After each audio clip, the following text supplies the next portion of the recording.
The whir of Dr. Richard Hayes's dental drill came to an abrupt halt when I placed a thick manila folder directly onto his sterile instrument tray. The silence that followed felt heavy, punctuated only by the soft hiss of the suction device still running in the background. Dr. Hayes straightened up slowly, his latex-gloved hands frozen mid-procedure, his confident smile faltering as his eyes focused on the insurance claim forms spilling out of the folder. Each document bore his practice's letterhead, each one meticulously highlighted in yellow marker to show procedures that had been billed but never performed. Before we jump back in, tell us where you're tuning in from. And if this story touches you, make sure you're subscribed, because tomorrow I've saved something extra special for you.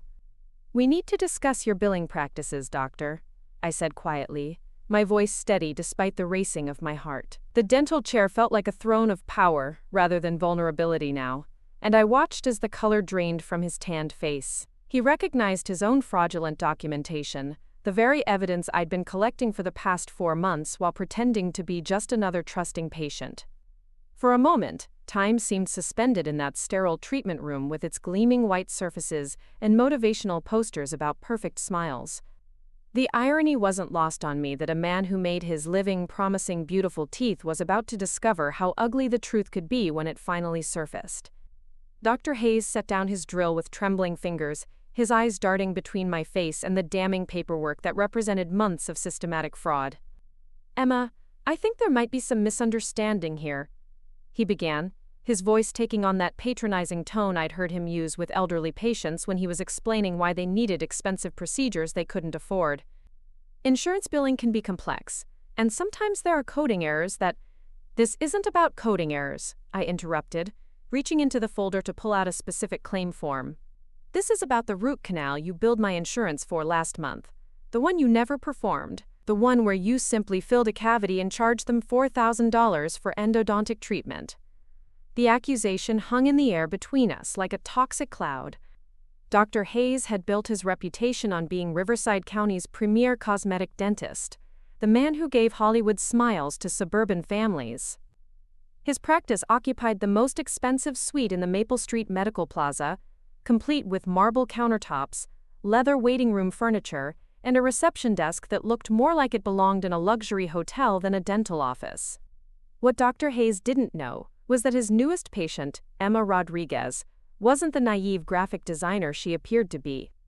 While I had indeed started a small design business after my divorce 2 years ago, my previous career had been spent as a fraud investigator for Pacific Coast Insurance, where I'd specialized in healthcare billing scams for 7 years. I'd developed an eye for the patterns that indicated systematic fraud, the ability to spot discrepancies that others missed, and most importantly, the patience to build airtight cases that would hold up under legal scrutiny. My investigation into Dr. Hayes had begun accidentally. I'd come to Riverside Dental Excellence 6 months ago for what should have been a routine cleaning, referred by my neighbor who raved about Dr. Hayes's gentle touch and modern equipment. The office certainly looked impressive, with its digital X-ray machines, state-of-the-art dental chairs, and walls covered with before and after photos of stunning smile transformations. During that first visit, Dr. Hayes had been charming and professional, explaining that I needed several procedures to address what he called emerging dental issues that could become serious if left untreated. A filling here, a crown there, some gum treatment that would prevent future problems. The estimated cost was substantial, but he assured me that my insurance would cover most of it, and his office would handle all the paperwork. It was during my second appointment that something felt wrong. Dr. Hayes claimed he was performing a complex filling that required special materials and extended time, but what I experienced felt like a standard cavity repair that should have taken 20 minutes, not the 90 minutes he'd blocked out. When I received my insurance explanation of benefits a few weeks later, I discovered he'd billed for a procedure that was 3 times more expensive than what I'd actually received. That's when my old investigative instincts kicked in. I began paying closer attention during my appointments, asking more detailed questions about procedures, and most importantly, requesting copies of all my dental records and insurance submissions. Dr. Hayes' office staff seemed nervous about these requests, claiming they needed time to gather the information, but eventually they complied. probably assuming I was just an overly anxious patient. The documentation told a disturbing story. Dr. Hayes had been systematically upcoding procedures, billing insurance companies for complex treatments while performing simple ones, and in some cases, billing for procedures that hadn't been performed at all. My case wasn't an isolated incident. It was part of a carefully orchestrated fraud scheme that had been generating millions in false billings. But I needed more evidence before I could act. So I did something that went against every instinct I had as someone who'd been victimized by his fraud. I continued being his patient. For 4 months, I scheduled regular appointments, allowed him to perform procedures I didn't need, and carefully documented every discrepancy between what he did and what he billed. Each fraudulent claim became another piece of evidence in the case I was building against him. The folder I'd placed on his instrument tray contained photocopies of insurance claims, detailed notes from each appointment, photographs I'd taken of X-rays that allegedly showed problems that didn't exist, and most damning of all, recordings I'd made of conversations where Dr. Hayes had described procedures he claimed to perform, but never actually did. "You've been very careful," I continued, watching his Adam's apple bob as he swallowed nervously. "Always staying just below the threshold that would trigger automatic insurance reviews. Targeting patients like me, who seem trusting and don't ask too many questions. Mixing legitimate procedures with fraudulent ones so the pattern isn't immediately obvious." Dr. Hayes's hands were shaking now as he removed his latex gloves and tossed them into the medical waste container. The confident dentist who'd greeted me an hour ago had been replaced by a man who was beginning to understand that his carefully constructed fraud scheme was unraveling in real time. "I think you should leave," he said, his voice barely above a whisper. "This appointment is over."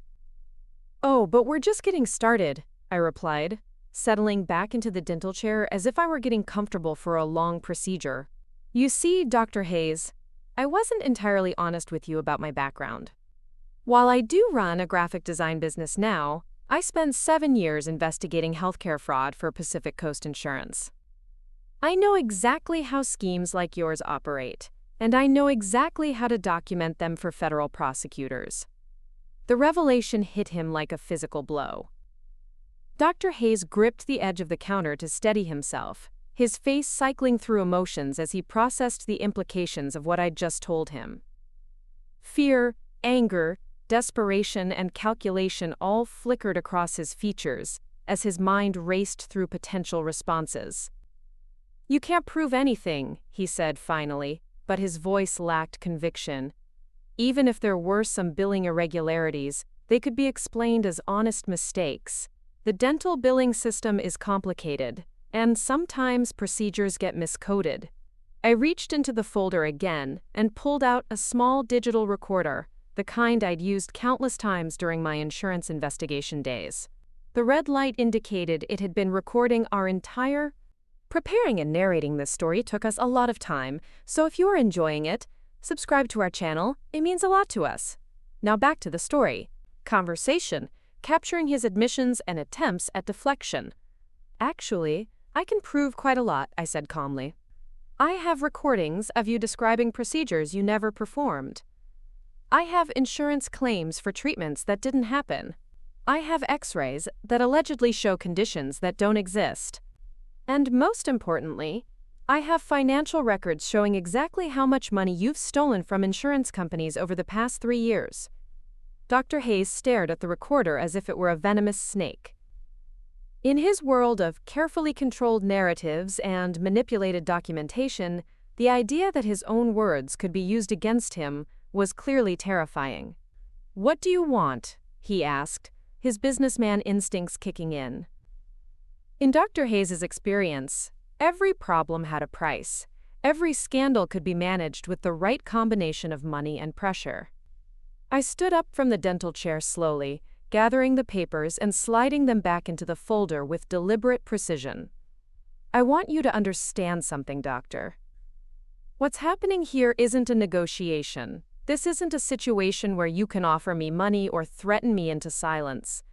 This is accountability." The word hung in the air between us, and I could see Dr. Hayes struggling to process its implications. He'd built his entire practice on the assumption that his victims would never discover his fraud, and even if they did, they wouldn't have the knowledge or resources to challenge him effectively. "I'll be filing a complaint with the state dental board tomorrow morning," I continued, walking toward the door of the treatment room.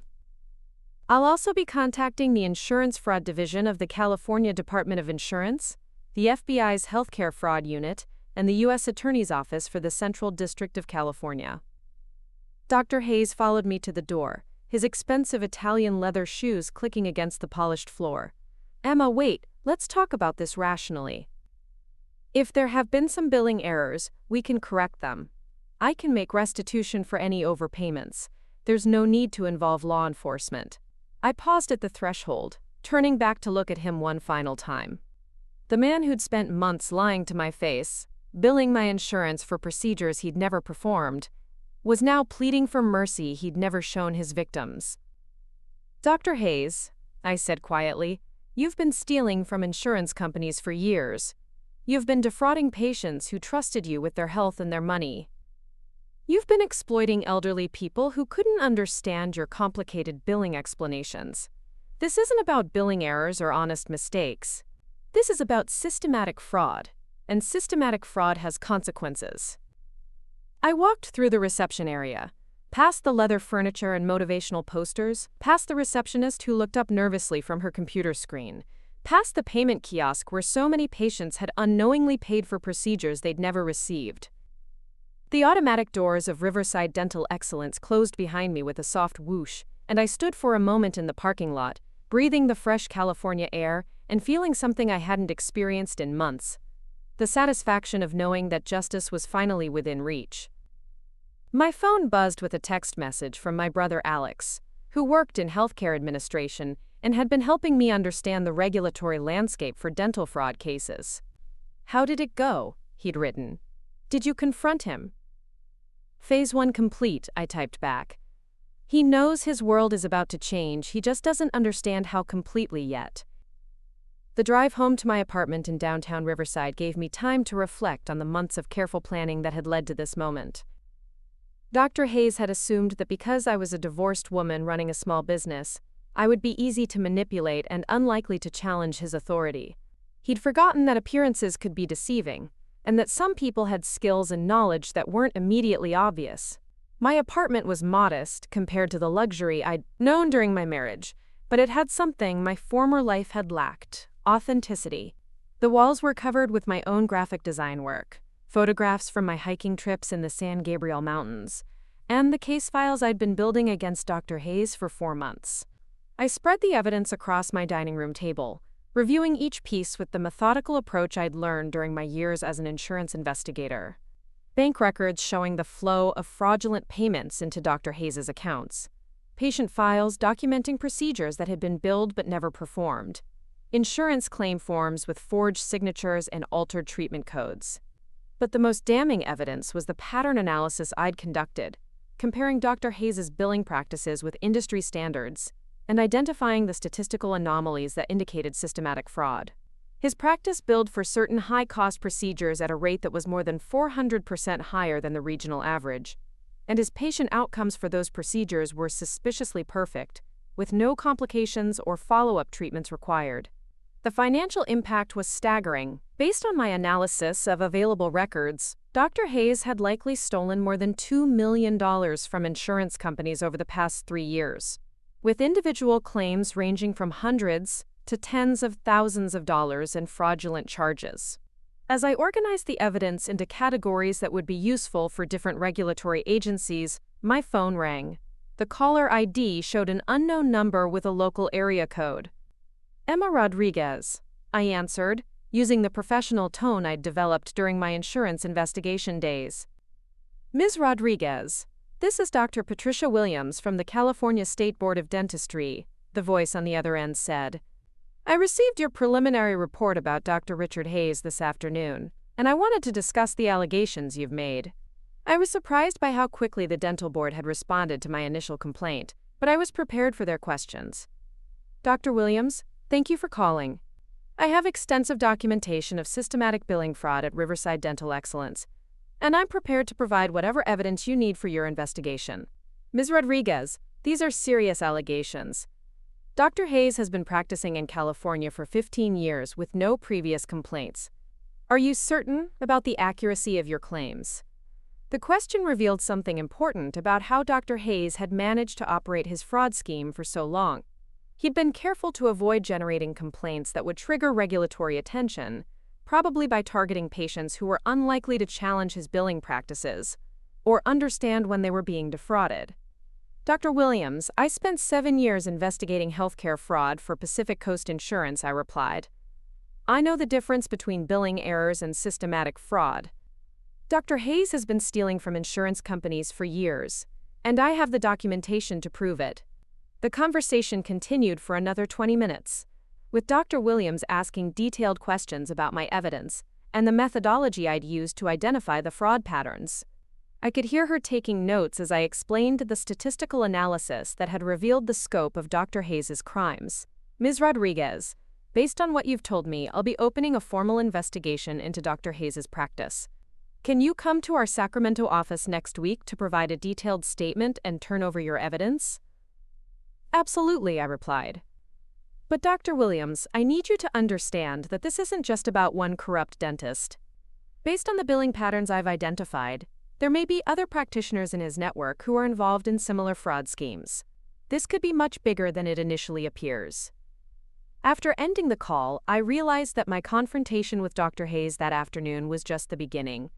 The investigation I'd started would likely expand far beyond one corrupt dentist's practice, potentially exposing a network of healthcare fraud that had been operating under the noses of regulatory agencies for years.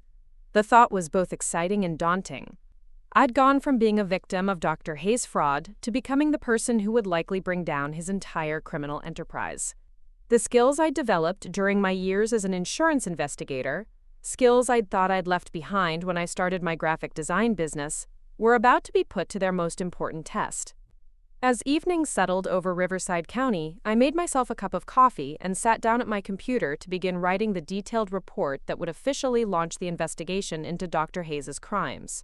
The man who'd built his reputation on creating perfect smiles was about to discover that his own smile wouldn't be so perfect once the truth came to light. The first phase of accountability was complete. Dr. Hayes knew his fraud had been discovered, knew that his victim wasn't the naive patient he'd assumed her to be, and knew that the comfortable world he'd built on stolen money was beginning to collapse. But he had no idea how thoroughly I'd documented his crimes, how many regulatory agencies would soon be investigating his practice, or how many other victims would find the courage to come forward once they learned that someone was finally holding him accountable for his actions. Tomorrow would bring new challenges, new revelations, and new opportunities to ensure that justice was served not just for me, but for every patient who'd been defrauded by Dr. Richard Hayes's systematic theft. The investigation was just beginning, and I was ready for whatever came next. The dental fraud that had started as a personal violation was about to become a case study in how individual courage could expose institutional failure and create lasting change in an industry that had allowed predatory practitioners to operate with impunity for far too long. Dr. Hayes had made the mistake of assuming that his victim would remain silent and powerless. Instead, he'd chosen to defraud someone who had the knowledge, skills, and determination to fight back effectively. His perfect smile was about to become a grimace of regret as the full weight of his crimes came crashing down around him. The morning sunlight streamed through the windows of my apartment as I spread the evidence across every available surface, transforming my modest living space into a command center for what would become the largest dental fraud investigation in California history. My coffee had grown cold hours ago, but I couldn't pull myself away from the methodical process of organizing years of fraudulent billing records into categories that would make sense to federal prosecutors. My phone had been ringing since 6 a.m., with calls from regulatory agencies responding to the preliminary reports I'd filed the previous evening. The California State Board of Dentistry, the Department of Insurance Fraud Division, and surprisingly, the FBI's healthcare fraud unit in Los Angeles had all reached out within 12 hours of my initial complaints. The speed of their response told me that Dr. Hayes's name had appeared on their radar before, even if they'd never had enough evidence to act. Detective Maria Santos from the Riverside County Sheriff's Department was the first to arrive at my apartment, carrying a briefcase that contained recording equipment and evidence collection materials. Her reputation in the insurance fraud division was legendary among investigators, and I'd worked with her peripherally during my years at Pacific Coast Insurance. "Emma Rodriguez," she said with a slight smile as I opened the door, "I should have known it would be you who finally cracked this case. When I saw your name on the complaint, I told my partner that Dr. Hayes was in serious trouble." Maria's familiarity with my background as an investigator made the process of explaining my evidence significantly easier.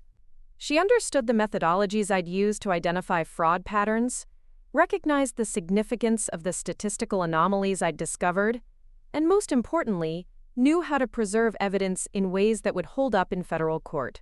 "This is remarkable work," she said as I walked her through the financial analysis that revealed the scope of Dr. Hayes' theft. "You've essentially conducted a multi-year investigation on your own time, using skills that most fraud investigators don't develop until they've been in the field for decades." The documentation I'd assembled painted a picture of systematic criminal activity that went far beyond simple billing errors. Dr. Hayes had created multiple schemes to defraud insurance companies, each one carefully designed to avoid detection while maximizing profits.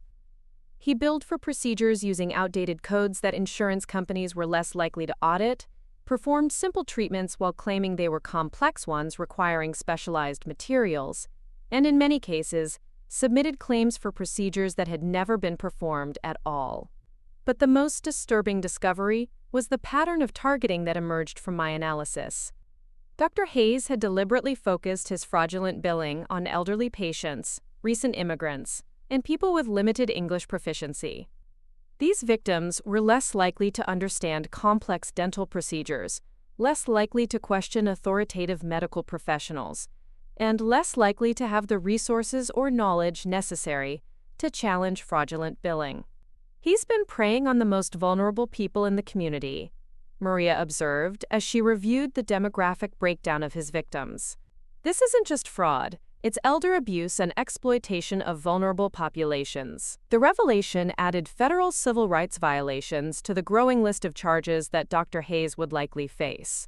Targeting victims based on age, national origin, and language barriers transformed what might have been considered white-collar crime into a hate crime with significantly enhanced penalties. Maria's examination of my evidence revealed something else that I'd missed in my initial analysis. The billing patterns showed that Dr. Hayes had systematically reduced the quality of care provided to patients whose procedures he was planning to upcode. Elderly patients who should have received comprehensive treatment were given minimal care, while their insurance companies were billed for extensive procedures. "Mrs. Grace Thompson," Maria said, pointing to a file that contained particularly egregious examples of fraud. "According to these records, Dr. Hayes billed Medicare for full mouth reconstruction that included multiple crowns, bridges, and gum surgery. But the treatment notes you've documented show that he only cleaned her teeth and filled 2 small cavities." Grace Thompson's case represented the human cost of Dr. Hayes' crimes in stark terms. The 83-year-old widow had been charged over $15,000 for procedures that should have cost less than $500, and her Medicare benefits had been exhausted by fraudulent claims, leaving her unable to afford legitimate dental care she actually needed. "I've been documenting cases like this for months," I explained to Maria. "Dr. Hayes has a pattern of convincing elderly patients that they need extensive work, then billing insurance for procedures he never performs, while providing minimal actual care." The phone rang again, interrupting our review of Grace Thompson's file. The caller ID showed a number from the FBI's Los Angeles field office, and I answered with the professional tone I'd maintained throughout my morning of law enforcement interviews. "Ms. Rodriguez, this is Special Agent David Kim from the Healthcare Fraud Unit," the voice said. "I understand you've uncovered evidence of systematic billing fraud involving Dr. Richard Hayes in Riverside County." Agent Kim's call represented an escalation that I'd been expecting but still found remarkable. The FBI's Healthcare Fraud Unit typically focused on cases involving millions of dollars in fraudulent billing or complex criminal enterprises spanning multiple states. The fact that they were interested in Dr. Hayes suggested that my investigation had uncovered something much larger than a single corrupt dentist. Agent Kim, I have documentation showing over $2 million in fraudulent billing over a 3-year period, I replied. But based on the patterns I've identified, I believe Dr. Hayes may be part of a larger network of practitioners engaging in similar fraud schemes. The conversation that followed revealed the scope of healthcare fraud in Southern California and explained why federal agents had responded so quickly to my complaint. Dr. Hayes' billing patterns matched those of several other dental practices that had been flagged for suspicious activity, suggesting a coordinated fraud scheme involving multiple practitioners and possibly organized crime connections. Ms. Rodriguez, we'd like you to come to our Los Angeles office tomorrow morning to provide a detailed briefing on your findings, Agent Kim said. Based on what you've discovered, we may be looking at a federal racketeering case involving dozens of healthcare providers. After ending the call, I realized that my personal confrontation with Dr. Hayes had stumbled into the middle of a federal investigation that had been building for months. The evidence I'd gathered as an individual victim would become the foundation for a case that could expose corruption throughout the healthcare system in Southern California. Maria Santos finished photographing my evidence files and began the process of officially documenting everything for the criminal investigation. Her experience with healthcare fraud cases made her an invaluable ally in ensuring that the evidence would be preserved and presented in ways that federal prosecutors could use effectively. Emma, you need to understand that once this investigation goes federal, your life is going to change dramatically, she warned as she sealed evidence bags containing copies of my documentation. Dr. Hayes and his associates will hire expensive attorneys who will try to discredit your testimony and your evidence. You'll be under intense scrutiny for months or potentially years. I'd been expecting this warning, but hearing it from an experienced investigator made the reality more concrete. Taking on a criminal enterprise with federal resources and organized crime connections would require sustained courage and determination that went far beyond my initial confrontation with Dr. Hayes. But I thought about Grace Thompson and the dozens of other elderly victims who'd been systematically defrauded by a man they'd trusted with their health and their money. I thought about the patients who'd gone without necessary dental care because their insurance benefits had been exhausted by fraudulent claims. I thought about the broader healthcare system that allowed predatory practitioners to exploit vulnerable people with impunity. Maria, I spent 7 years investigating fraud because I believe that people who abuse positions of trust should face consequences, I said as we concluded the evidence documentation process. Dr. Hayes has been stealing from patients and insurance companies for years, and if I don't follow through with this investigation, he'll continue victimizing people who can't fight back. The afternoon brought an unexpected visitor that would reshape the entire investigation.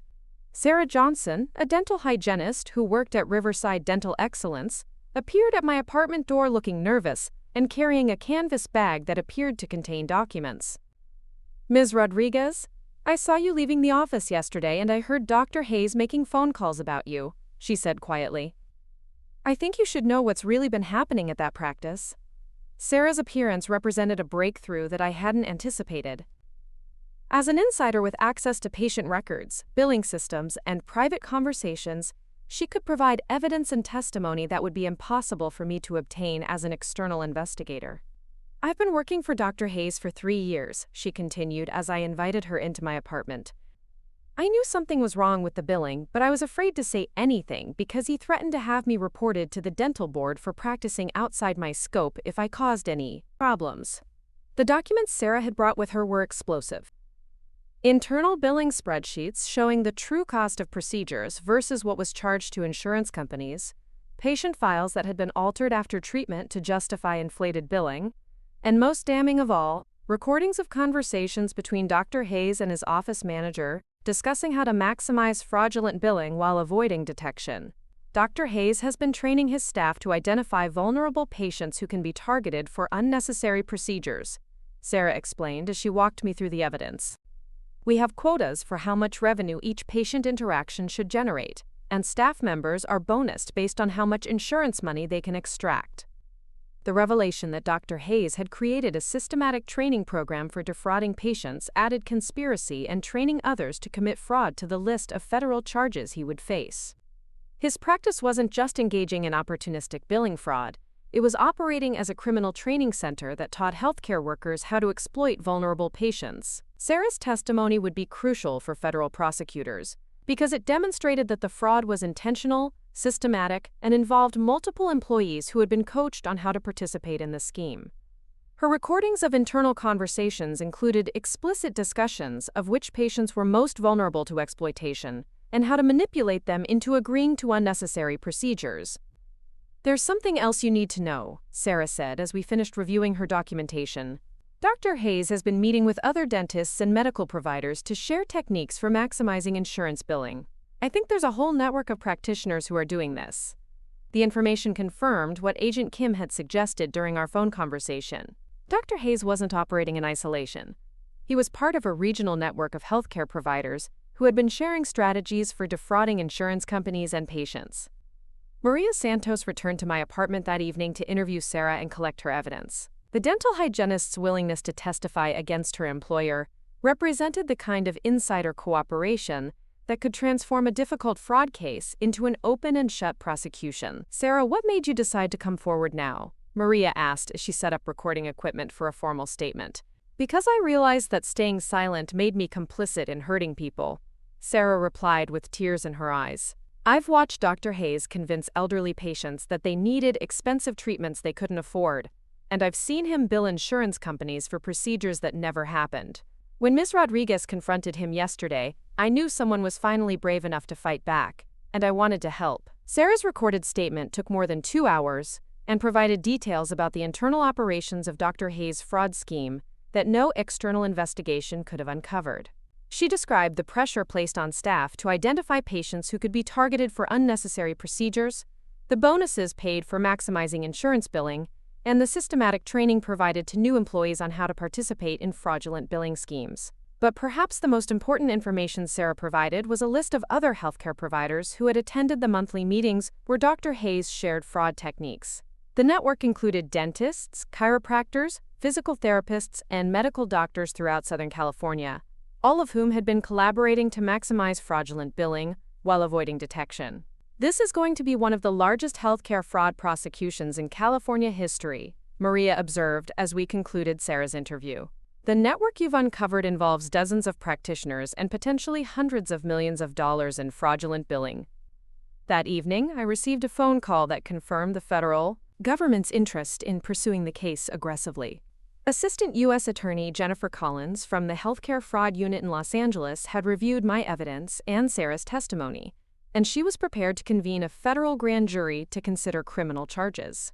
"Ms. Rodriguez, the evidence you've compiled represents some of the most thorough documentation of healthcare fraud we've seen in recent years," she said during our conversation. "Combined with the insider testimony from Ms. Johnson, we have the foundation for a federal racketeering case that could result in significant prison sentences and financial penalties." The call represented the culmination of months of careful investigation and the beginning of a federal prosecution that would reshape healthcare fraud enforcement in Southern California.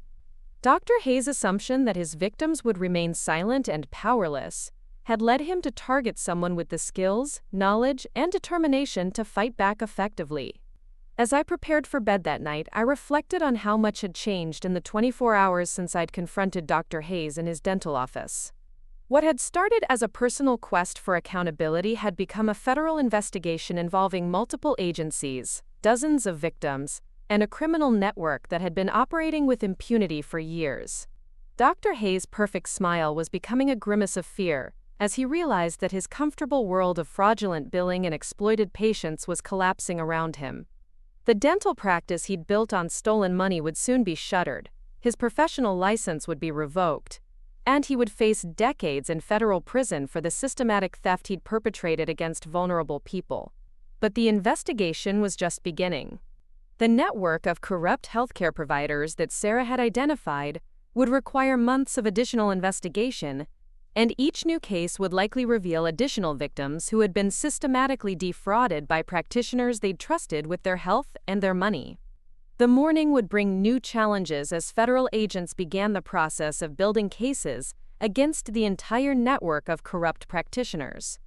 Dr. Hayes had made the fatal mistake of assuming that his victims would remain isolated and powerless, never imagining that one of them would have the expertise necessary to expose his crimes and the courage to see justice through to its conclusion.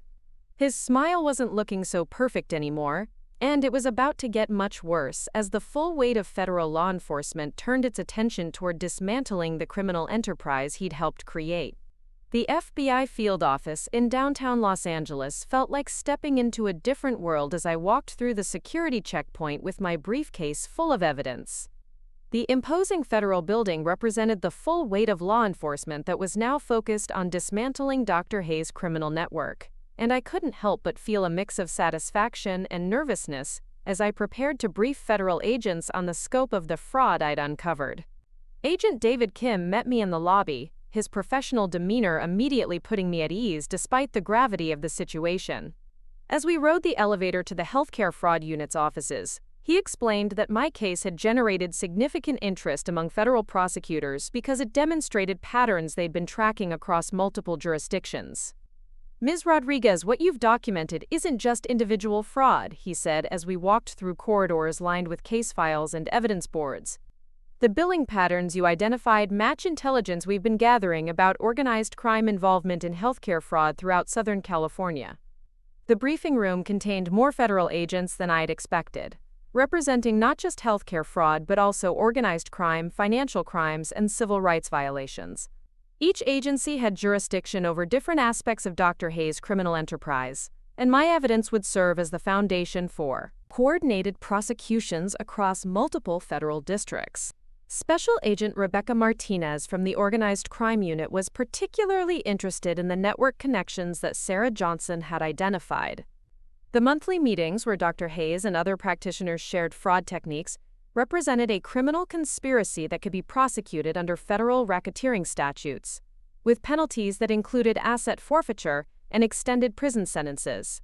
"The network you've uncovered operates like a traditional organized crime family," Agent Martinez explained as she reviewed the list of healthcare providers who attended the fraud training sessions. "There's a clear hierarchy, with experienced practitioners training newer members, systematic targeting of vulnerable victims, and coordinated efforts to avoid law enforcement detection." The comparison to organized crime seemed dramatic until Agent Martinez showed me surveillance photographs from the monthly fraud meetings.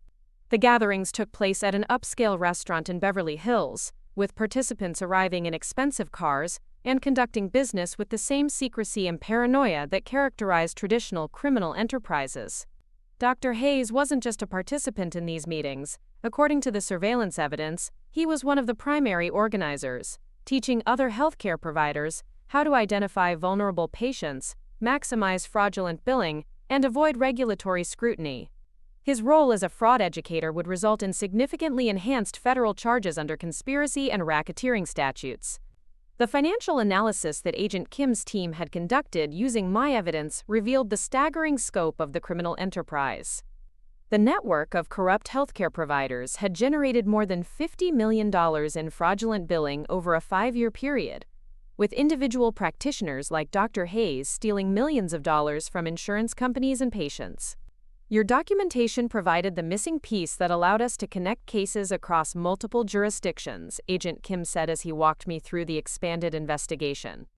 "We now have evidence linking corrupt practitioners in Los Angeles, Orange County, Riverside County, and San Bernardino County in a coordinated fraud scheme." The geographic scope of the investigation meant that federal prosecutors would be seeking jurisdiction in multiple districts, with the potential for trials in several different federal courthouses.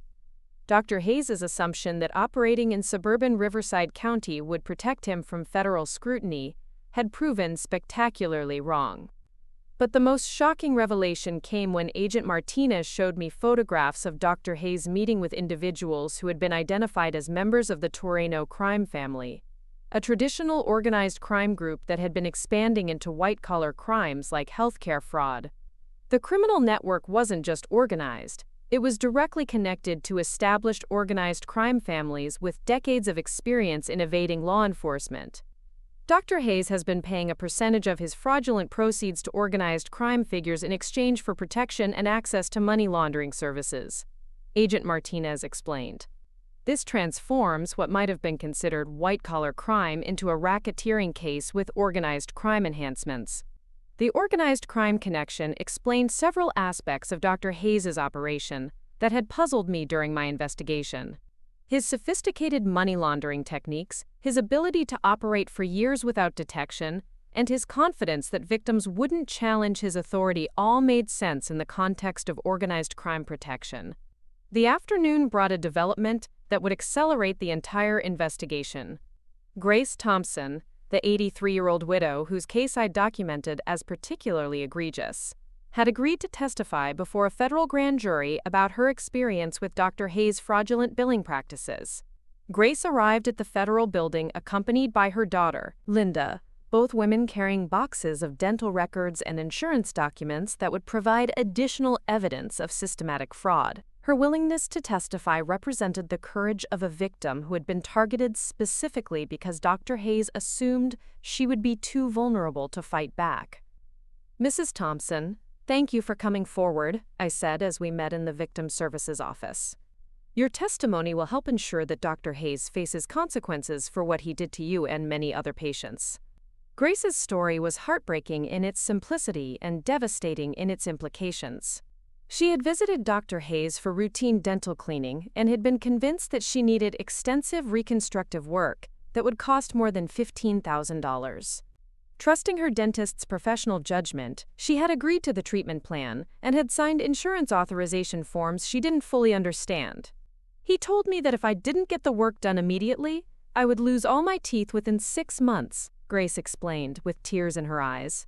"I was so frightened that I agreed to everything he recommended, even though I couldn't really afford it." The treatment that Dr. Hayes had actually provided consisted of a routine cleaning and 2 small fillings that should have cost less than $300. But the insurance claims he submitted described comprehensive oral surgery, multiple crown installations, and specialized gum treatment that had never been performed. Grace's Medicare benefits had been exhausted by the fraudulent claims, leaving her unable to afford legitimate dental care she actually needed. The psychological impact of being deceived by a healthcare provider she trusted had left her reluctant to seek medical attention, potentially endangering her health in ways that went far beyond financial harm. "I felt so stupid for being fooled," Grace said, as her daughter Linda held her hand for support. "I thought that because he was a doctor, I should trust everything he told me. I never imagined that someone in his position would lie to me about my health." Linda Thompson's anger at Dr. Hayes was palpable, as she described the impact his fraud had on her mother's life. The financial strain of paying for procedures that hadn't been performed had forced Grace to choose between medical care and basic living expenses, while the breach of trust had left her anxious and suspicious about all healthcare providers. "My mother trusted Dr. Hayes completely," Linda said during her interview with federal agents. "She believed that he was helping her maintain her health, and instead he was stealing her money and potentially endangering her by providing inadequate care." The Thompson family's testimony would be particularly powerful for federal prosecutors because it demonstrated the human cost of healthcare fraud in personal terms that judges and juries could easily understand. Grace wasn't just a victim of financial crime.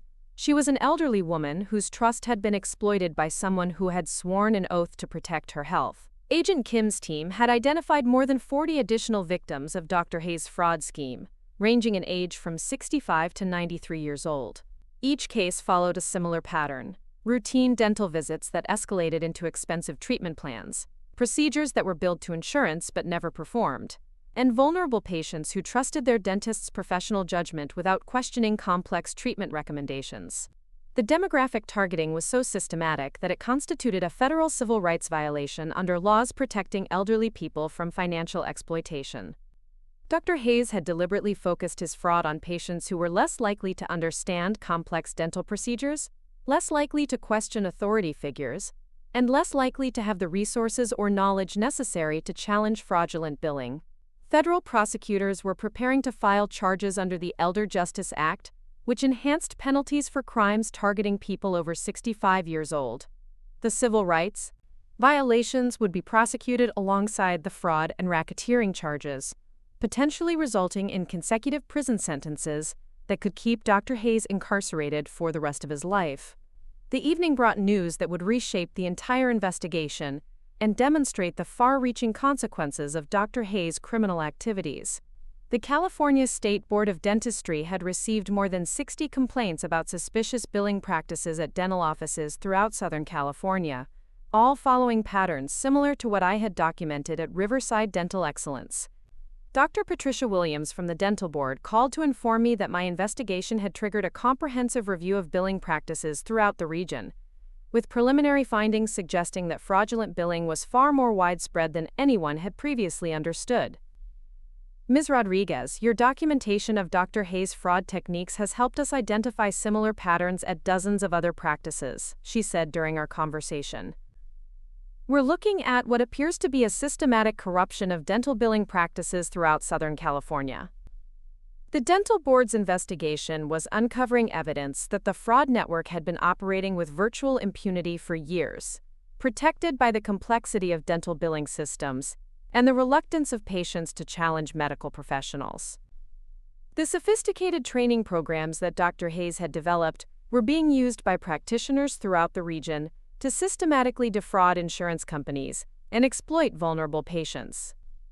But perhaps the most disturbing discovery was that some dental insurance companies had been aware of suspicious billing patterns for years, but had failed to report them to law enforcement or regulatory agencies.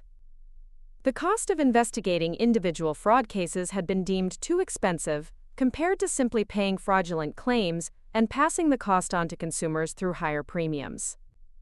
The insurance companies were essentially subsidizing fraud because it was cheaper than preventing it, Dr. Williams explained.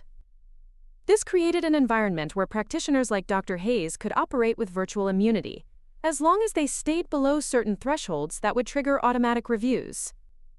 The revelation that insurance companies had been complicit in enabling fraud added another dimension to the federal investigation. Agent Kim's team was now examining whether insurance executives could be charged with conspiracy for failing to report known fraud schemes to law enforcement agencies.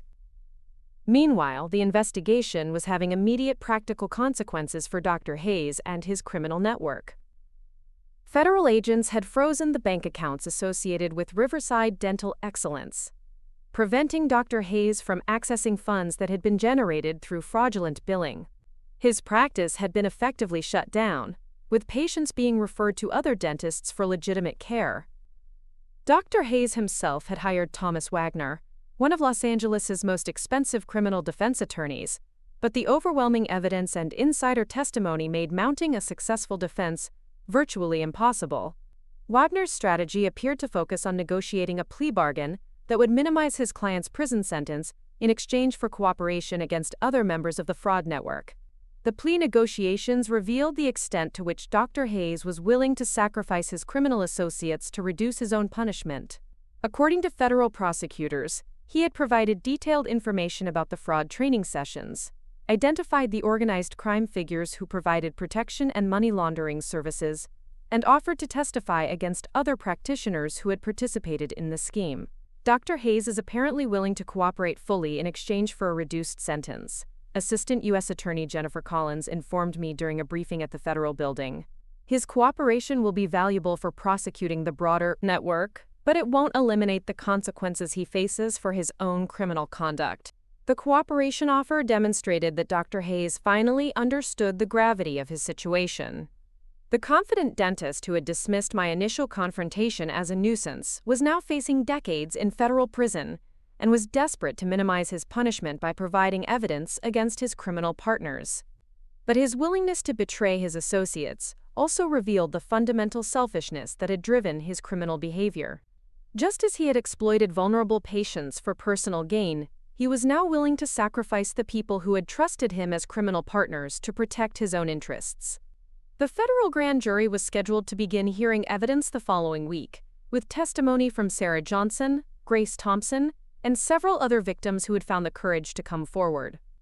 The systematic nature of the fraud, combined with the organized crime connections and civil rights violations, would likely result in one of the most comprehensive healthcare fraud prosecutions in California history. As I drove home to Riverside County that evening, I reflected on how dramatically the investigation had expanded since my initial confrontation with Dr. Hayes. What had begun as a personal quest for accountability had become a federal case that would reshape healthcare fraud enforcement throughout Southern California. The dental practice that Dr. Hayes had built on stolen money was now shuttered, his criminal network was being systematically dismantled by federal agents, and the vulnerable patients he had exploited were finally receiving the justice they deserved. His perfect smile had become a grimace of fear and desperation, as he realized that his comfortable world of fraudulent billing and organized crime protection was collapsing around him.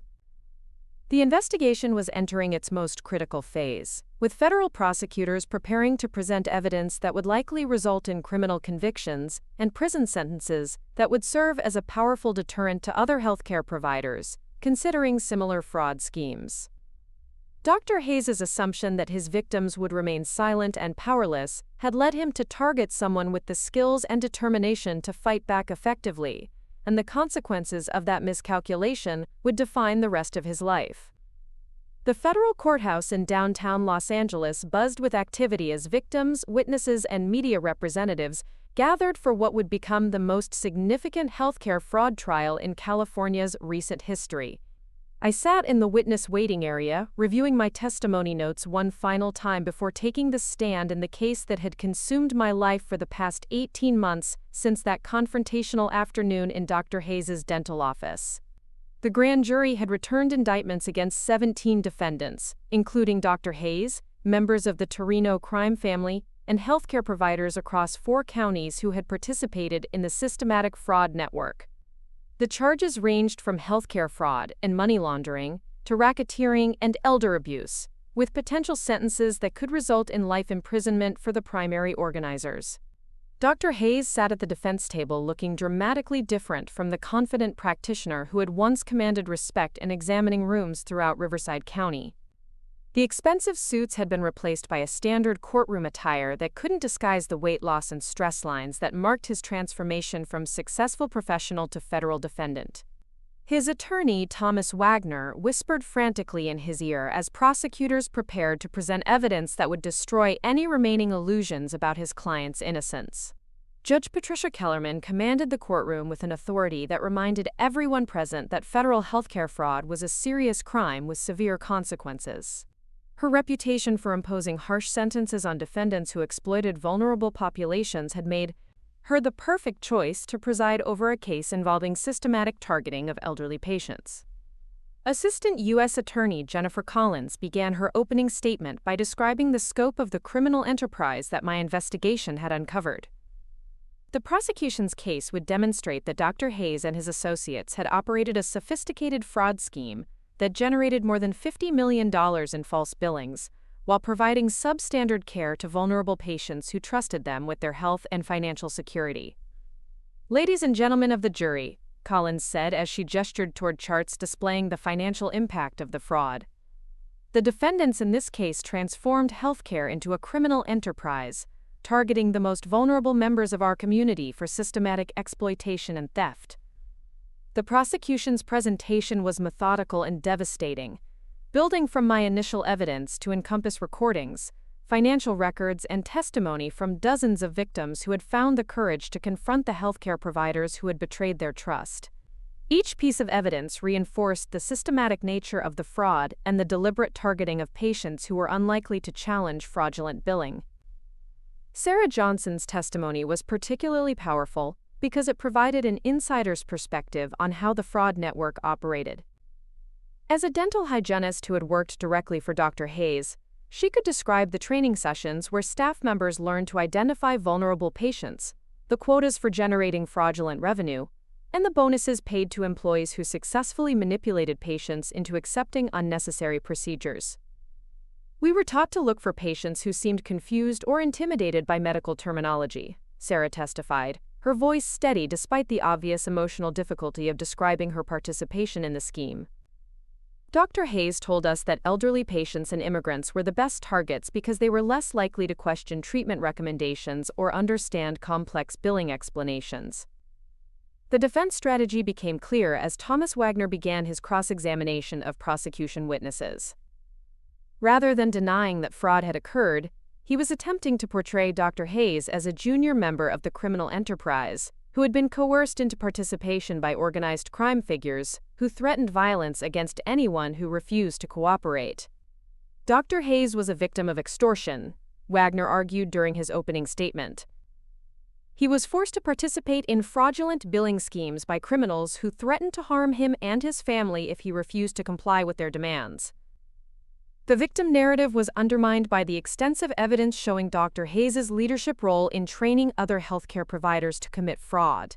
Surveillance footage from the Beverly Hills restaurant meetings showed him conducting presentations on billing techniques, distributing training materials on identifying vulnerable patients, and collecting payments from other practitioners who wanted to learn his fraud methods. Grace Thompson's testimony provided the emotional centerpiece of the prosecution's case. The 84-year-old widow took the stand with dignity and determination, describing how Dr. Hayes had exploited her trust and fear to steal thousands of dollars while providing inadequate dental care that had potentially endangered her health. "I trusted him completely," Grace testified, her voice wavering with emotion as she described the impact of Dr. Hayes' deception. "When he told me I needed extensive dental work to save my teeth, I believed him because he was my doctor. I never imagined that someone who had taken an oath to help people would deliberately lie to me about my health." Grace's daughter Linda provided corroborating testimony about the financial and emotional impact of the fraud on their family. The exhaustion of Grace's Medicare benefits had forced difficult decisions about healthcare priorities, while the breach of trust had left the elderly woman reluctant to seek medical attention, even when it was clearly needed. "My mother stopped going to doctors because she was afraid of being deceived again," Linda testified. Dr. Hayes didn't just steal her money. He stole her confidence in the healthcare system and potentially endangered her health by making her afraid to seek medical care. The prosecution presented testimony from 43 victims of the fraud network, each story demonstrating a similar pattern of exploitation and betrayal. Elderly patients who had sought routine dental care were convinced they needed expensive procedures that were never performed. Immigrants were threatened with deportation if they questioned billing practices. And patients with limited English proficiency were deliberately confused with complex treatment explanations designed to facilitate theft. Dr. Michael Torres, a retired dentist who served as an expert witness for the prosecution, explained how Dr. Hayes' billing practices violated every ethical standard of dental practice. His analysis of treatment records showed systematic upcoding of procedures, billing for non-existent treatments, and the provision of substandard care to patients whose insurance benefits were being maximized through fraudulent claims. Dr. Hayes perverted the practice of dentistry, Dr. Torres testified with obvious anger. He used his medical training not to heal patients but to identify and exploit their vulnerabilities for financial gain. This represents a complete betrayal of everything the dental profession stands for. The financial evidence presented by FBI forensic accountants demonstrated the sophisticated money laundering operation that had been used to hide the proceeds of the fraud scheme. Dr. Hayes had established offshore accounts, shell companies, and complex financial arrangements with organized crime figures who provided laundering services in exchange for a percentage of the stolen funds. Special Agent David Kim testified about the organized crime connections that had enabled the fraud network to operate with impunity for years. The Torino crime family had provided protection from law enforcement scrutiny, money laundering services, and intimidation of patients who attempted to challenge fraudulent billing practices. "This wasn't just healthcare fraud," Agent Kim explained to the jury. "This was a racketeering enterprise that used violence and intimidation to maintain control over a criminal operation that systematically exploited vulnerable patients throughout Southern California."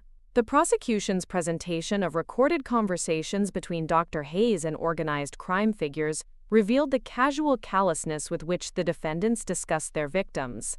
Elderly patients were referred to as easy marks, immigrants were described as scared rabbits unlikely to cause problems, and patients with limited English proficiency were characterized as perfect targets for fraudulent billing.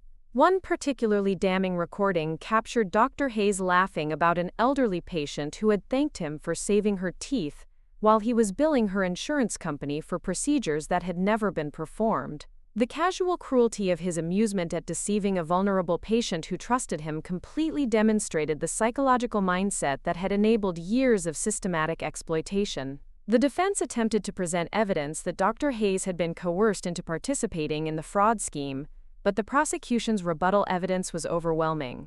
Bank records showed that he had been enthusiastically collecting fraudulent proceeds for years before any alleged threats from organized crime figures, and his leadership role in training other practitioners contradicted claims that he was an unwilling participant.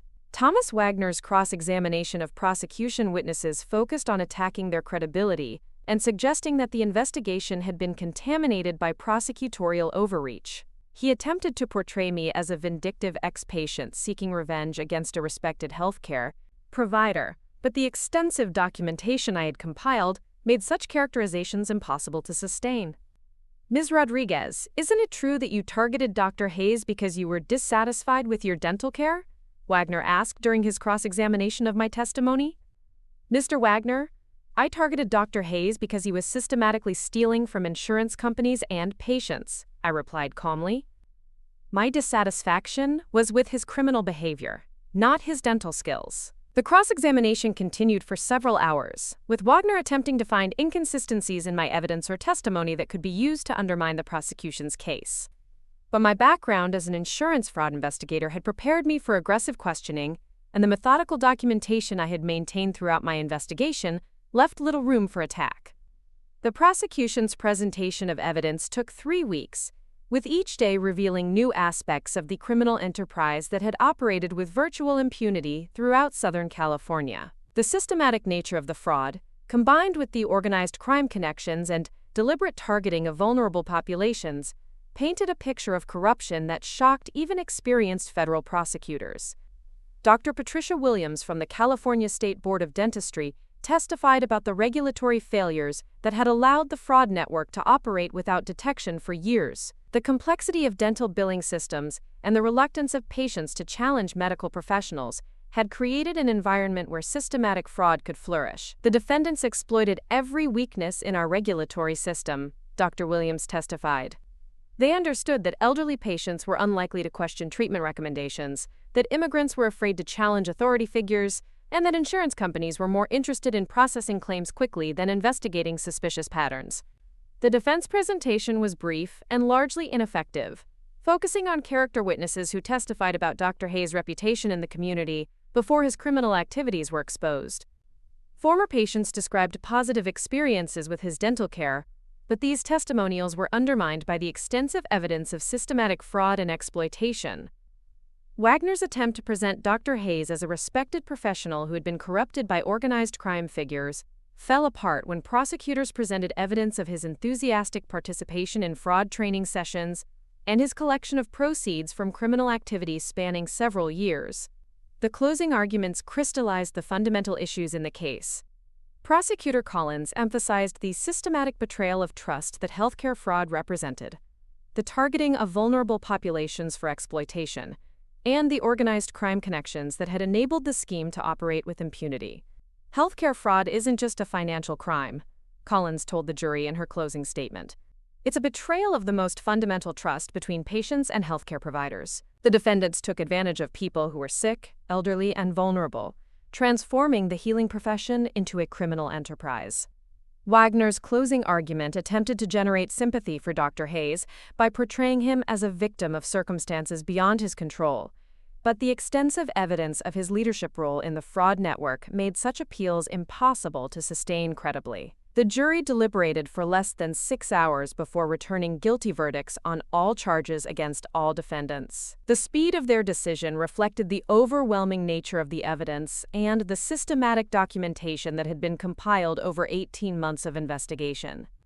Dr. Hayes showed no emotion as the guilty verdict was read, but the collapse of his shoulders suggested that he finally understood the magnitude of the consequences he would face. The man who had once commanded respect in examining rooms throughout Riverside County was now a convicted felon facing decades in federal prison.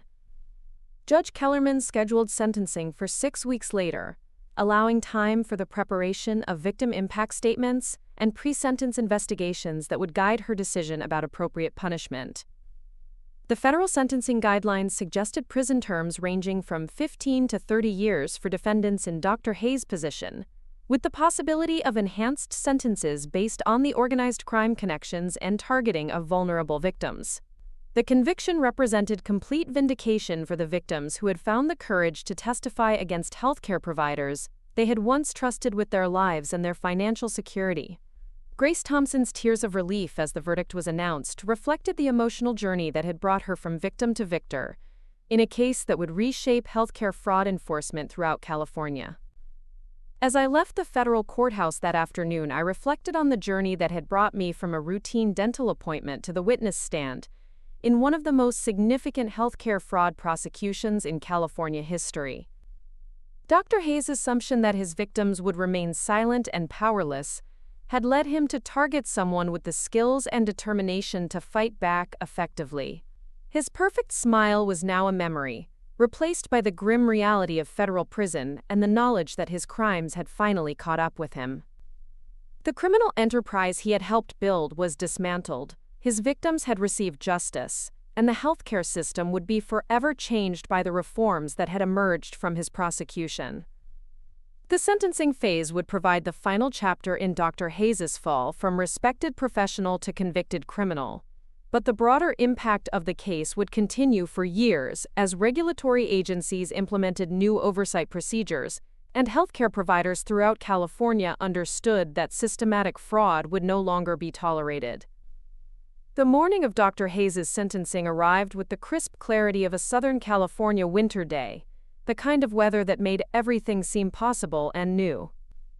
I stood outside the federal courthouse in downtown Los Angeles, watching victims and their families gather on the steps, many of them elderly people who had traveled long distances to witness the final chapter of their pursuit of justice. The transformation in their faces from the frightened, confused patients they had been 18 months ago to the empowered advocates they had become was remarkable to witness. Grace Thompson arrived with her daughter Linda, both women carrying flowers that they planned to place at a memorial garden they had established for victims of healthcare fraud.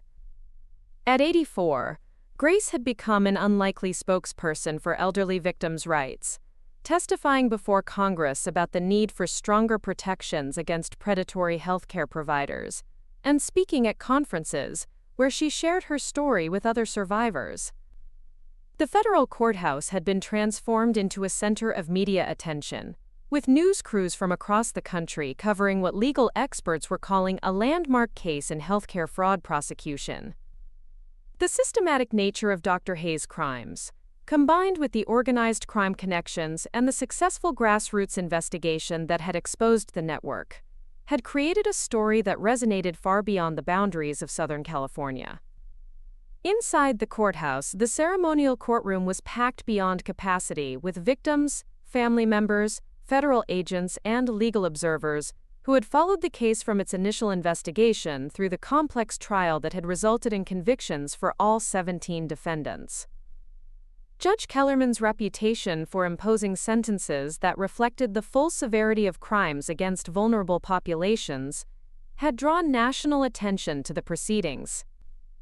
Dr. Hayes entered the courtroom in shackles, a dramatic contrast to the confident professional who had once moved through the halls of Riverside Dental, excellence with the assurance of someone who believed himself untouchable.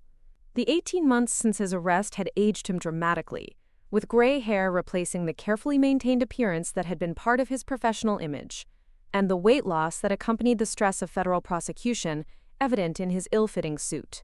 Thomas Wagner, his defense attorney, had prepared what legal observers expected would be a final attempt to generate sympathy for his client by emphasizing his cooperation with federal investigators and his expressions of remorse for the harm caused to victims.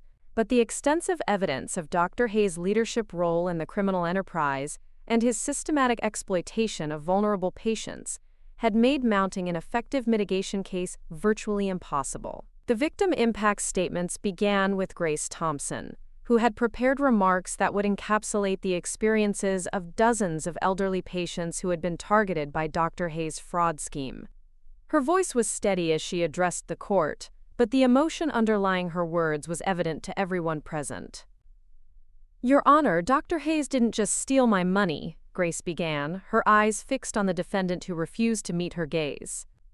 He stole my trust in the healthcare system that I had relied on throughout my life. When you're 83 years old and someone in a white coat tells you that you need expensive treatment to save your health, you believe them because you have to. The alternative is accepting that the people you trust most are lying to you. Grace's statement continued with a detailed description of the impact that Dr. Hayes' fraud had on her daily life. From the exhaustion of her Medicare benefits that had forced difficult choices about healthcare priorities, to the psychological trauma of discovering that someone she had trusted with her health had been systematically deceiving her for financial gain. I want this court to understand that healthcare fraud isn't just a financial crime, she said, her voice growing stronger as she spoke. It's a betrayal that goes to the heart of what it means to be vulnerable and dependent on others for care. Dr. Hayes exploited my age, my trust, and my fear to steal from me, and in doing so, he violated everything that the medical profession is supposed to represent. Linda Thompson followed her mother to the podium, providing a family member's perspective on the ripple effects of healthcare fraud that extended far beyond the immediate victims. Her testimony focused on the secondary trauma experienced by family members who watched their loved ones struggle with the betrayal of trust that systematic fraud represented. Dr. Hayes didn't just hurt my mother, Linda testified, her anger barely controlled as she addressed the court. He hurt our entire family by destroying her confidence in the healthcare system and making her afraid to seek medical attention when she needed it. The financial impact was significant, but the emotional impact was devastating. Maria Gonzalez, a 78-year-old immigrant who had been targeted by Dr. Hayes because of her limited English proficiency, provided testimony that highlighted the civil rights violations that had been central to the federal prosecution. Her statement, delivered through a translator, described how Dr. Hayes had used her fear of deportation to prevent her from questioning fraudulent billing practices. He told me that if I made trouble about the bills, he would call immigration and have me sent back to Mexico, Maria testified, her voice trembling with remembered fear. I have been a legal resident for 40 years, but he made me afraid that questioning a doctor would somehow put my family at risk. Robert Kim, a Korean War veteran whose disability benefits had been targeted by Dr. Hayes' fraud scheme, provided testimony that emphasized the targeting of veterans and disabled individuals who relied on government healthcare programs. His statement described how Dr. Hayes had exploited his trust in medical authority figures and his reluctance to challenge treatment recommendations. I served my country for 24 years, and I trusted that the healthcare system would take care of me when I needed it, Robert testified, his voice carrying the authority of someone who had faced genuine danger in service to his country. Dr. Hayes betrayed that trust and stole money that was supposed to help veterans like me get the medical care we earned through our service. The victim impact statements continued for more than 3 hours, with 47 individuals providing testimony about the personal impact of Dr. Hayes' systematic fraud. Each statement reinforced the deliberate targeting of vulnerable populations and the psychological trauma that accompanied financial exploitation by healthcare providers. Sarah Johnson, the dental hygienist whose insider testimony had been crucial to the prosecution's case, provided a statement that focused on the institutional failures that had enabled the fraud network to operate with impunity for years. Her testimony described the pressure placed on healthcare workers to participate in fraudulent billing schemes and the culture of silence that protected corrupt practitioners. Dr. Hayes created an environment where honest healthcare workers were afraid to speak up about fraudulent practices, Sarah testified, her voice steady despite the obvious emotional difficulty of describing her own participation in the scheme. He used fear, intimidation, and financial pressure to force employees to participate in billing fraud, and he created a system where reporting criminal activity seemed more dangerous than participating in it. Assistant U.S. Attorney Jennifer Collins provided a comprehensive summary of the investigation and prosecution that had resulted in the dismantling of the largest healthcare fraud network in Southern California history. Her presentation emphasized the systematic nature of the crimes, the targeting of vulnerable populations, and the organized crime connections that had enabled the fraud to operate across multiple jurisdictions. Your Honor, the defendant operated a criminal enterprise that systematically exploited the most vulnerable members of our community, Collins said as she addressed the court. This wasn't opportunistic fraud or billing errors. This was a carefully planned and executed scheme to steal from patients and insurance companies while providing substandard care to people who trusted the defendant with their health and their financial security. Collins' sentencing recommendation called for a prison term of 28 years, reflecting the federal sentencing guidelines for the multiple charges on which Dr. Hayes had been convicted, enhanced by the targeting of vulnerable victims and the organized crime connections that had been central to the prosecution's case. Thomas Wagner's plea for leniency focused on Dr. Hayes' cooperation with federal investigators and his expressions of remorse for the harm caused to victims. But his arguments were undermined by the extensive evidence of his client's leadership role in the criminal enterprise and the systematic nature of his exploitation of vulnerable patients. Your Honor, Dr. Hayes recognizes that his actions caused significant harm to individuals who trusted him with their healthcare needs, Wagner said in his final argument.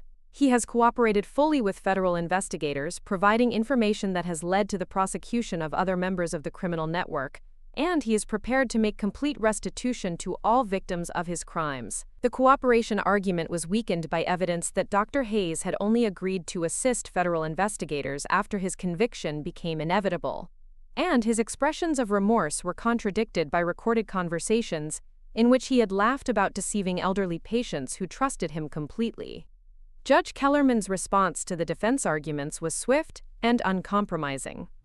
Her reputation for imposing harsh sentences on defendants who exploited vulnerable populations had been built on cases exactly like Dr. Hayes' systematic fraud scheme, and her questions to Wagner suggested that she viewed his arguments for leniency with considerable skepticism. Mr. Wagner, your client operated a criminal enterprise for years, targeting elderly patients and immigrants specifically because he believed they would be unable to challenge his fraudulent practices, Judge Kellerman said as she reviewed the sentencing materials. How does cooperation that began only after his conviction justify a reduced sentence for crimes that demonstrate such systematic callousness toward vulnerable victims? Wagner's response emphasized Dr. Hayes' previous reputation as a respected healthcare provider and his potential for rehabilitation. But these arguments carried little weight against the overwhelming evidence of systematic criminal behavior that had spanned multiple years and hundreds of victims. Dr. Hayes was given an opportunity to address the court before sentencing, and his statement provided insight into the psychological mindset that had enabled years of systematic fraud and exploitation. His words seemed carefully scripted by his attorney, but the underlying selfishness that had driven his criminal behavior was evident, even in his expressions of remorse. Your Honor, I want to apologize to all the patients who trusted me with their healthcare needs and who were harmed by my actions, Dr. Hayes said, his voice barely audible as he addressed the court. I know that my crimes caused significant financial and emotional harm to people who deserved better from their healthcare provider, and I accept full responsibility for the consequences of my choices. His statement continued with expressions of remorse that seemed genuine but were undermined by the extensive evidence of his enthusiastic participation in fraud training sessions and his callous discussions about exploiting vulnerable patients. The man who had once commanded respect in examining rooms throughout Riverside County was now reduced to pleading for mercy from a judge who had built her career on protecting vulnerable populations from exactly the kind of exploitation he had perpetrated. I understand that my actions violated the trust that patients place in healthcare providers, and I want to dedicate the rest of my life to making amends for the harm I have caused, Dr. Hayes concluded, his voice breaking with what appeared to be genuine emotion but could easily have been calculated manipulation designed to influence his sentencing.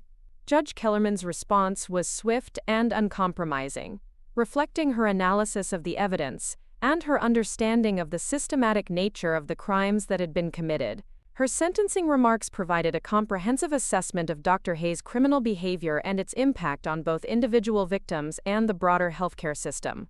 Dr. Hayes, you systematically exploited the trust that vulnerable patients placed in you as a healthcare provider. Judge Kellerman began, her voice carrying the authority of someone who had spent decades ensuring that justice was served in federal criminal cases. You targeted elderly patients, immigrants, and disabled individuals specifically because you believed they would be unable to challenge your fraudulent billing practices. The judge's analysis continued with a detailed examination of the evidence that had been presented during the trial, emphasizing the systematic nature of the fraud and the deliberate targeting of vulnerable populations that had been central to the prosecution's case. The evidence shows that you operated a criminal enterprise that generated more than $50 million in fraudulent billing over 5 years, Judge Kellerman continued. You didn't just steal money, you provided substandard care to patients whose trust you exploited, potentially endangering their health while stealing funds that should have paid for legitimate medical treatment. The organized crime connections that had been revealed during the investigation were given particular emphasis in Judge Kellerman's analysis, as they demonstrated the sophisticated nature of the criminal enterprise and Dr. Hayes' leadership role in coordinating fraudulent activities across multiple jurisdictions.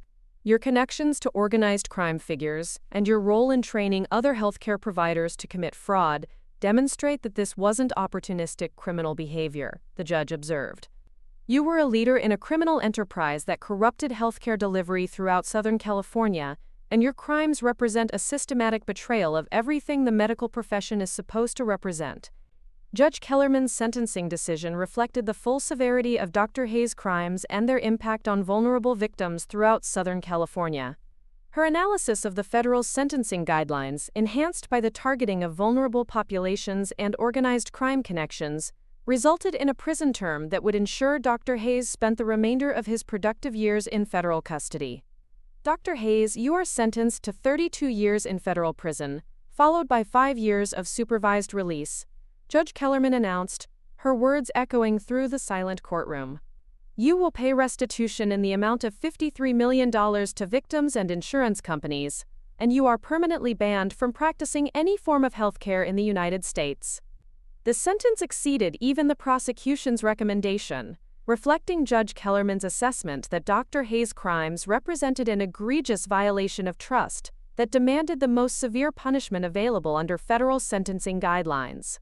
The 32-year prison term would likely ensure that Dr. Hayes remained incarcerated for the rest of his life, given his age and the possibility of additional state charges related to his criminal activities. The courtroom reaction was immediate and emotional, with victims and their families embracing each other as they processed the magnitude of the justice that had been delivered. Grace Thompson's tears of relief reflected the journey she had taken from frightened victim to empowered advocate, while the applause that filled the courtroom demonstrated the community support that had sustained the investigation and prosecution. Dr. Hayes showed no visible reaction to the sentence, but the finality of his situation was evident in his posture as federal marshals prepared to escort him from the courtroom. The man who had once believed himself untouchable due to his professional status and organized crime connections was now facing the reality of spending the rest of his life in federal prison. Thomas Wagner's announcement that his client would appeal the sentence was met with skepticism from legal observers, who understood that the extensive evidence and systematic nature of the crimes made overturning the conviction virtually impossible. The appeal would likely focus on procedural issues rather than challenging the fundamental evidence that had resulted in Dr. Hayes' conviction.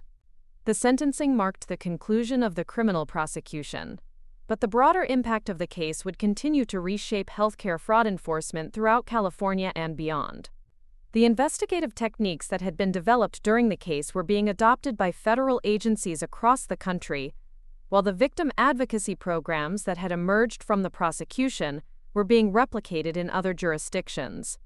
Dr. Patricia Williams from the California State Board of Dentistry announced comprehensive reforms in dental practice oversight that had been developed in response to the systematic failures that had enabled Dr. Hayes' fraud network to operate with impunity for years. The new regulations would require enhanced reporting of suspicious billing patterns, mandatory fraud prevention training for dental practice staff, and increased penalties for practitioners who violated billing regulations. The Hayes case demonstrated that our existing oversight systems were inadequate to detect and prevent systematic fraud, Dr. Williams said during a press conference following the sentencing.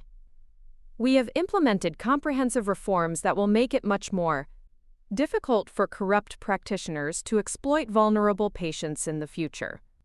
The insurance industry announced similar reforms designed to detect and prevent the kind of systematic fraud that Dr. Hayes had perpetrated for years without detection. New algorithms would flag suspicious billing patterns automatically, while enhanced investigation procedures would ensure that potential fraud cases were referred to law enforcement agencies rather than simply being written off as acceptable losses. The Federal Bureau of Investigation announced the creation of a specialized healthcare fraud task force that would focus specifically on cases involving the targeting of vulnerable populations. The task force would combine the investigative techniques that had been successful in the Hayes case with advanced data analysis capabilities designed to identify fraud networks before they could cause extensive harm to patients and insurance companies. The afternoon following the sentencing brought an unexpected development that demonstrated the lasting impact of the investigation and prosecution. I received a call from Dr. Jennifer Martinez, a dentist in Phoenix who had been following the Hayes case and had identified similar fraud patterns at healthcare practices in Arizona. Ms. Rodriguez, I've been documenting suspicious billing practices at several dental offices in the Phoenix area, and the patterns match what you found in Dr. Hayes' operation, Dr. Martinez explained during our conversation. I think there may be a network of corrupt practitioners operating across state lines, and I need help understanding how to document the evidence properly. The call represented the beginning of what would become a nationwide investigation into healthcare fraud networks that had been inspired by the techniques and documentation methods that had been successful in exposing Dr. Hayes' criminal enterprise. My experience as both a fraud investigator and a victim had created expertise that was valuable for other communities dealing with similar exploitation. Over the following months, I began consulting with federal agencies and victim advocacy groups across the country, helping to develop training programs for identifying and documenting healthcare fraud while supporting other victims who had found the courage to challenge corrupt practitioners. The skills I had used to expose Dr. Hayes' crimes were being applied to cases throughout the United States, creating a network of informed advocates who could recognize and respond to systematic exploitation. The Hayes case had established legal precedents that were being used by federal prosecutors in similar cases across the country. The systematic targeting of vulnerable populations had been recognized as a civil rights violation that enhanced penalties significantly, while the documentation techniques that had been successful in building the prosecution case were being adopted by investigators nationwide. Grace Thompson became a national spokesperson for elderly victims' rights, testifying before Congress about the need for enhanced protections against healthcare fraud, and speaking at conferences where she shared her experience with other survivors. Her transformation from frightened victim to empowered advocate had inspired similar victim advocacy programs throughout the country. "What happened to me could happen to anyone," Grace said during a speech at the National Conference on Elder Abuse Prevention. "Dr. Hayes targeted me because he thought I would be too frightened and confused to challenge his authority. But with the right support and information, victims can fight back and win." The financial restitution that had been ordered as part of Dr. Hayes' sentence was being distributed to victims through a comprehensive victim compensation program that had been established by federal agencies. Grace Thompson received full compensation for the fraudulent charges that had exhausted her Medicare benefits, while other victims received restitution that covered both their financial losses and additional compensation for the emotional harm they had suffered. The Riverside Dental Excellence Building that had once housed Dr. Hayes' criminal enterprise was transformed into a community health center that provided free dental care to elderly patients and immigrants who had been targeted by the fraud network. The irony of using the former site of systematic exploitation to provide legitimate health care to vulnerable populations was not lost on the community members who had supported the investigation and prosecution. The organized crime figures who had been convicted alongside Dr. Hayes received sentences ranging from 15 to 40 years in federal prison, reflecting their leadership roles in the criminal enterprise and their use of violence and intimidation to maintain control over the fraud network. The dismantling of their money laundering operation had disrupted organized crime activities throughout Southern California. James Mitchell, Dr. Hayes' office manager, who had been instrumental in implementing the fraudulent billing schemes, received a 12-year sentence and agreed to forfeit all assets that had been obtained through criminal activities. His cooperation with federal investigators had been valuable for understanding the administrative aspects of the fraud network, but it had not been sufficient to avoid significant prison time. The California state legislature passed comprehensive healthcare fraud prevention legislation that was inspired by the systematic failures that had been exposed during the Hayes investigation. The new laws required enhanced background checks for healthcare providers, mandatory reporting of suspicious billing patterns, and increased penalties for practitioners who exploited vulnerable patients. The legislation also established a victim advocacy program that would provide support and resources for patients who suspected they had been victims of healthcare fraud. The program was designed to ensure that future victims would have access to the kind of investigative expertise and legal support that had been crucial to exposing Dr. Hayes' criminal enterprise. 2 years after Dr. Hayes' sentencing, I established the Southern California Healthcare Fraud Prevention Institute, a nonprofit organization dedicated to training investigators, supporting victims, and developing new techniques for detecting and preventing systematic exploitation of vulnerable patients. The institute combined my background as a fraud investigator with the insights I had gained as a victim, creating educational programs that were being adopted by healthcare organizations throughout the region. The institute's training programs taught healthcare workers how to recognize signs of fraudulent billing, provided victims with resources for documenting and reporting suspected fraud, and worked with law enforcement agencies to develop more effective investigation techniques. The goal was to create a comprehensive prevention system that would make systematic fraud like Dr. Hayes' scheme impossible to sustain. The media attention that had surrounded the Hayes case had generated national awareness about healthcare fraud and its impact on vulnerable populations. Documentary filmmakers had produced educational materials that were being used in medical schools and law enforcement training programs, while news organizations had developed investigative reporting techniques that were being applied to similar cases throughout the country. The perfect smile that Dr. Hayes had once used to project trustworthiness and professional competence had become a symbol of how appearances could deceive and how positions of trust could be exploited for criminal purposes. His name had become synonymous with healthcare fraud, serving as a cautionary tale for practitioners who might consider exploiting vulnerable patients for financial gain.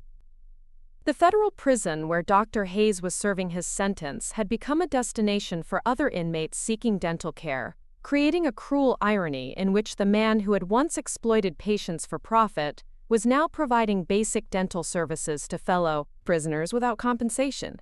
His fall from respected professional to federal inmate represented complete justice for the systematic exploitation he had perpetrated against vulnerable patients. The investigation and prosecution that had begun with my confrontation in a Riverside County dental office had grown into a nationwide movement for healthcare fraud prevention and victim advocacy. The courage that individual victims had shown in challenging corrupt practitioners had inspired systematic reforms that would protect future patients from similar exploitation. The community of survivors that had emerged from the Hayes case continued to grow, as more victims found the courage to share their experiences and seek justice. Support groups met regularly to provide emotional assistance and practical advice for navigating the complex legal and regulatory systems that governed healthcare fraud prosecution. Dr. Hayes' perfect smile was now just a memory, replaced by the grim reality of federal prison and the knowledge that his crimes had finally caught up with him.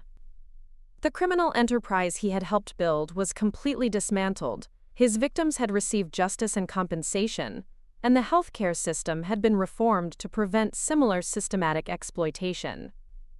The transformation that had begun with a routine dental appointment had grown into a movement that was reshaping healthcare fraud enforcement throughout the United States. Dr. Hayes' assumption that his victims would remain silent and powerless had led him to target someone with the skills and determination to fight back effectively, and the consequences of that miscalculation had created lasting change that would protect vulnerable patients for generations to come. The legacy of the Hayes case would continue through the institutions and programs that had been created in response to his systematic exploitation of vulnerable patients. Every victim who received justice, every corrupt practitioner who was held accountable, and every patient who was protected from similar exploitation represented a victory that had emerged from the courage to confront corruption and demand accountability. Up next, you've got 2 more standout stories right on your screen. If this one hit the mark, you won't want to pass these up. Just click and check them out.